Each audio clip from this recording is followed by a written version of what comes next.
how do hacker groups operate? We're going to be diving deep into, what do they consist of, what do they do, how do they do things, and in the next slide we're going to show you exactly what the 4 sections are that we're going to be breaking down the hacker group into. So we have recruitment. Where do these hackers meet up? Where do they find new hackers? How do you find a hacker? The second one is tools. So what do they use? How do they collaborate? How do they break into our systems without us knowing? It's this magic that they talk about. The third one is the methodology, which is sort of the steps to a typical cyber attack. I'm going to show you guys exactly how a hacker would attack a target. And the fourth one is the niche.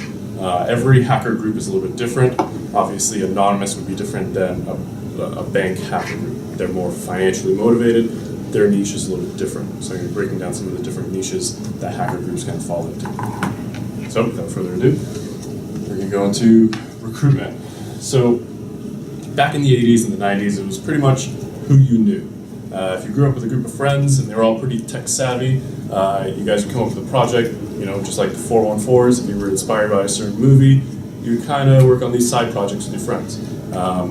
You kind of met these people through class, growing up in the neighborhood.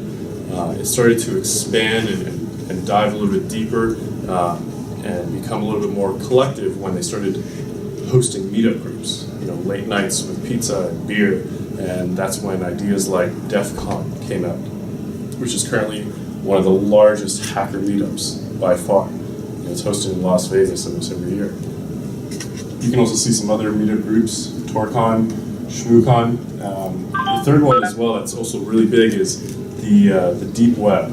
The deep web essentially is anything that Google does not index. So Google has a whole bunch of spiders that goes out there and hits all these websites and indexes them. Anything that's not a part of that index is considered the deep web. And sometimes what you need to use in order to get into this deep web is something like the Tor browser, which uses the onion routing protocol. So these are like hidden websites that are like really, really deep in the website or deep within the internet that have services like, you rent a hacker, you can literally buy drugs. It's like a place that I don't recommend any of you going to at all.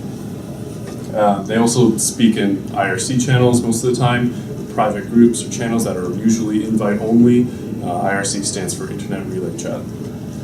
And the fourth one that we're kind of seeing right now that's pretty big and pretty mysterious is this group called Cicada 3301. This group has emerged from not only the deep web but all across the world as sort of a recruitment tool for code breakers and cryptography sort of analysts, decipherers.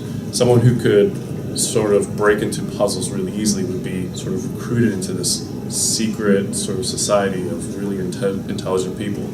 And some of the things that we see that these guys have done is back in July 2012, they would hide messages within images. So that's kind of why you see this sort of weird cicada-like image. A lot of people think that there's a hidden message in there. If you had a certain program that could analyze it, you could actually read it and then get to the next step. A lot of people theorize that Cicada 3301 is an NSA recruitment tool or a recruitment tool for the CIA for certain special intelligence operatives. But that's all speculation. The next one is, so why do individuals stay in hacker groups? What are some of the motives as to why some of these really intelligent people stay in these criminal organizations? One of the first ones, and probably the most obvious, is the financial motive. If you look at cybersecurity from like a defensive perspective, it's not as lucrative as cybersecurity from an attacking perspective. Some of the things that we've seen is that a hacker can literally 20 times the amount of their investment into an attack. So the first one that you see is if a hacker wanted to grab your photos or contacts or personal correspondence, they would utilize a phishing campaign or sort of spearfish you into clicking a link and putting in some of your information.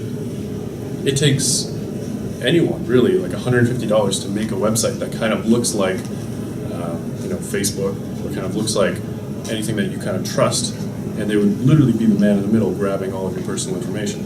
And what they can do with that information is sell it for $10,000 a pop.